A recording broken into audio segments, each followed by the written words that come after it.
ধুনীয়া জীৱন এটা জীয়াই থাকিবলৈ আমি এটা কাম কৰিবই লাগিব, সেইটো হৈছে আনক মাফ কৰিবলৈ শিকা। দিনটোত যদি আপুনি 10জন মানুহক লগ পাইছে, তেওঁলোকৰ ভুলবোৰ নুখুচৰি তেওঁলোকৰ ভুলবোৰ মাফ কৰিবলৈ শিকাটোহে ইম্পৰ্টেণ্ট।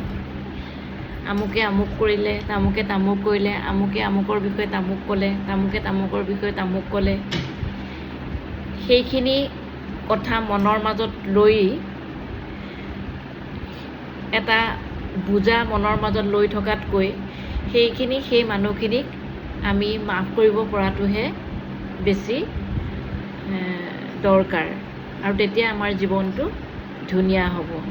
সেয়েহে আমি 10জন ডেইলি প্ৰেক্টিছ কৰোঁ, আহক ডেইলি প্ৰেক্টিছ কৰোঁ যে আজি আমি জীৱনত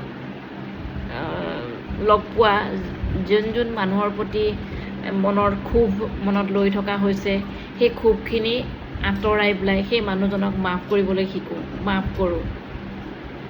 ডেইলি 5জনকৈ মানুহৰ লিষ্ট বনাওক, 5জন মানুহৰ লিষ্ট বনাওক, আমুকক আজি মই মাফ কৰিলোঁ, তামুকক মাফ কৰিলোঁ।